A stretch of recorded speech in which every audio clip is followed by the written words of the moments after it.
नेपाल वर्ग। आज हम एक ऐसे स्टूडेंट के साथ मिलने जा रहे हैं जिसने अभी क्लास 10 सीबीएसई बोर्ड के एग्जाम के पर्टिकुलर रिजल्ट्स में एक बहुत बड़ा अचीवमेंट हासिल किया है और उस अचीवमेंट के पीछे उसका स्टडी प्लान कैसे था और उसके जो पेरेंट्स है उनका पेरेंटिंग का रोल क्या था, ये हम जानने वाले हैं। तो आइए मिलते हैं मधुसूदन मालानी को।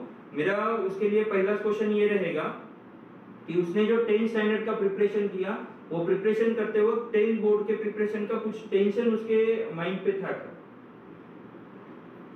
ज्यादा कुछ टेंशन तो नहीं, पर ऐसे बहुत सारे थॉट्स रहते थे माइंड में। ओके। कि स्टडी के सबसे रिजल्ट कैसे आएगा क्या। ओके। और उन थॉट्स को फिर आपने कैसे मैनेज किया? मींस उन थॉट्स को मैनेज करने में आपके लिए सपोर्ट सिस्टम कहाँ से आपने डिजाइन किया? Support system certification. ओके। मतलब हर बार जो भी मार्क्स आए उस पे ज्यादा मेहनत लेने की, फिर अगली बार इम्प्रूवमेंट। ओके। मींस जो फर्स्ट एग्जाम था, सपोज उसमें अगर 50 मार्क्स का एग्जाम है और वहां पे अगर 40 मार्क्स आए हैं तो उसके नेक्स्ट एग्जाम के लिए नियर अबाउट 5 to 6 मार्क का इंक्रीमेंट, इस वे से उसने स्टडी किया। इसको हमने प्लान स्टडी मेथड बोल सकते हैं। तो अब वो जब स्टडी करता था तो नॉर्मली क्या रहता है 10th स्टैंडर्ड की, इसमें पेरेंट्स और स्टूडेंट इनके बीच में एक थोड़ा सा प्रेशर सिस्टम डेवलप हो जाता है। तो ऐसा कुछ सिस्टम डेवलप हुआ है क्या? और यहाँ पे उसके मॉम और डैड दोनों प्रेजेंट है, तो उन दोनों के लिए मेरा इस क्वेश्चन रहेगा कि ऐसा सिचुएशन अगर जनरेट हुआ है तो उसको उन्होंने कैसे डील किया? मींस कभी ऐसा हुआ है क्या कि तू सिर्फ स्टडी कर, या उसकी वजह से पर्टिकुलर पेरेंट और स्टूडेंट के बीच में क्लैशेस आए हो और उन क्लैशेस को उन्होंने कैसे हैंडल किया? बिकॉज क्या रहता है ये पर्टिकुलर सिस्टम को भी हैंडल करना जरूरी रहता है और वो हैंडल हुआ है तभी जाके उसका रिजल्ट अच्छा है। जैसा आपने अभी बताया, ऐसा उसको हम स्टडी के लिए करते थे कि तू स्टडी अभ्यास कर, ऐसा कर वैसा कर, फोर्स करते थे। लेकिन बाद में समझ में आया कि फोर्स करके मतलब नहीं, उसके हिसाब से भी चलना पड़ेगा अपने को, वो हिसाब से उसको स्टडी किया। ओके। और उसमें एक मदर का रोल भी इम्पोर्टेंट रहता है। तो मैम आपने उसे किस टाइप से स्टडी में सपोर्ट किया है? तो ऐसा खास नहीं, मगर खाली बोल रहे थे हम करो स्टडी, ज्यादा टाइम दो स्टडी को। जैसे आपको मिलके और उसको एक बार 2 बार सुनाया कि बाबा ज्यादा स्टडी अच्छी बात है। ओके। अब मेरा नेक्स्ट क्वेश्चन मधुसूदन के लिए ये रहेगा कि वो आगे चल के लाइफ में करियर पाथ, कौन से पर्टिकुलर करियर को सिलेक्ट कर रहा है और उस करियर पाथ को सिलेक्ट करने का उसका मेन पर्पस क्या है?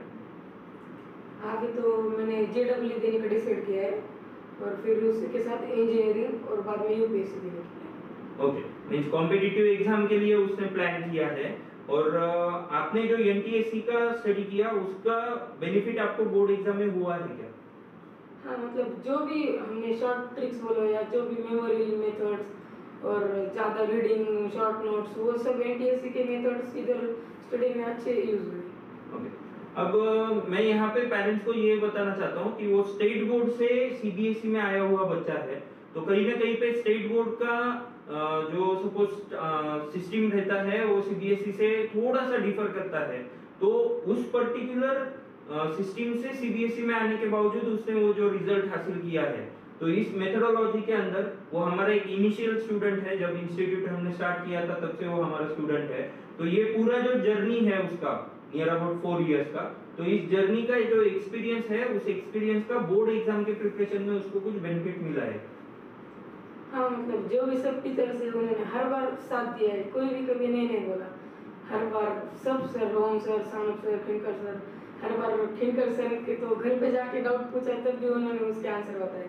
मतलब हर जब मोटिवेशन बोलो या सब लर्निंग मेथड्स बोलो, सब में सबका सपोर्ट। ओके।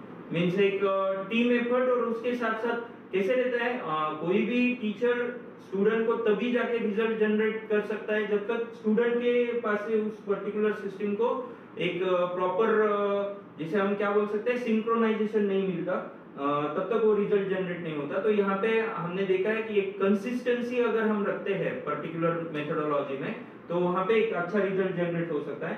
तो बीएन डिजिटल स्मार्ट कोचिंग के पूरी टीम की तरफ से मैं मधुसूदन को उसके फ्यूचर के लिए एक बहुत सारी शुभकामनाएं देता हूँ, और उसने जो अभी ये रिजल्ट हासिल किया है उसके लिए भी उसको और उसके पेरेंट्स को हमारे पूरी टीम की तरफ से हार्दिक हार्दिक शुभकामनाएं। Thank you.